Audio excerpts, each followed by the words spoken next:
প্রিন্সের টিজারে বীভৎস ভয়ঙ্কর এক শাকিব খানকে দেখলাম, যার সামনে থরে থরে শুয়ে আছে লাশের সারি। ভিউয়ার্স, এখন আপনারা স্ক্রিনে একটি পিকচার দেখতে পাচ্ছেন। এই পিকচারটি আপনারা থাম্বনেইলেও দেখেছেন, পাশাপাশি আমার এখানেও দেখতে পাচ্ছেন। এই পিকচারটার দিকে খেয়াল করুন। শাকিব খানের চারপাশে শুধু লাশ আর লাশ। শাকিব খান কেন এরকম ঘটনা ঘটিয়েছে জানেন? এই টিজারে শাকিব খান একটা ডায়লগ দিয়েছে, আমার সাথে যে ধান্দা করবে তাদের জন্য বা তার জন্য মিষ্টি, আর আমার শত্রুর সাথে যে ধান্দা করবে তাদের জন্য থাকছে বুলেটের বৃষ্টি। এই কথা বলেই শাকিব খান পুরো মেশিন গান দিয়ে পুরো এলাকা যেন রণক্ষেত্র করে ফেললেন। মুহূর্তেই শত শত মানুষ লুটিয়ে পড়লেন মৃত্যুর কোলে এবং চারিদিকে ছড়িয়ে ছিটিয়ে আছে তাদের লাশ। এরকম একটা দৃশ্য দেখার পর আসলে স্বাভাবিক অবস্থায় এই দৃশ্যের দিকে তাকানো যাচ্ছিল না, কতটা ভয়ঙ্কর ছিল। আজকে প্রিন্সের টিজার রিলিজ পেয়েছে।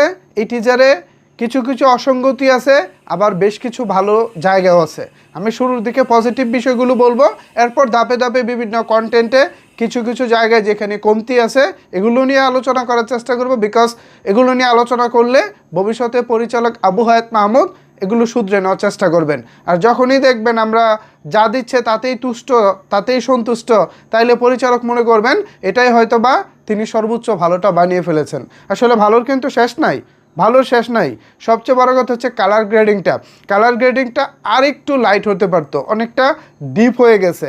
আমাদের বাংলাদেশের নর্মাল যে সিনেমা হল আছে, এই সিনেমা হলগুলোতে যে প্রজেক্টর দিয়ে সিনেমা দেখানো হয়, এই প্রজেক্টরগুলো কিন্তু খুব একটা হাইয়ার রেন্ডের না, হ্যাঁ, খুব একটা উন্নত মানের না, খুব একটা দামি না।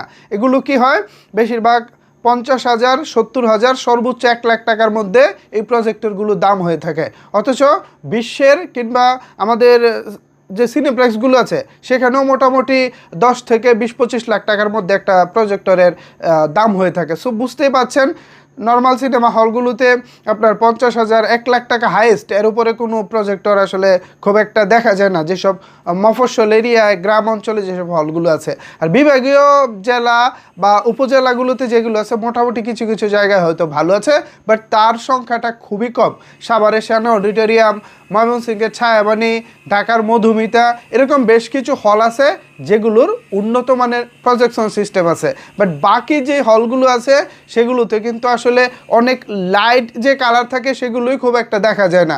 আর যদি এরকম প্রিন্সের মতো ডিপ কালার থাকে তাহলে হলে তো ভাই আপনি কিছুই দেখতে পাবেন না, সব দেখবেন অন্ধকার। সো এই জায়গাটা থেকে আমি মনে করি পরিচালকের উচিত ছিল আরেকটু লাইট কালার গ্রেডিং করা, অথবা দুইটা কালার গ্রেড করা। একটা হচ্ছে সিনেপ্লেক্সের জন্য, উন্নত হলগুলোর জন্য, আরেকটা হচ্ছে নর্মাল হলগুলোর জন্য। তাইলে আমার মনে হয় ব্যাপারটা, ঝামেলাটা দূর হয়ে যাবে।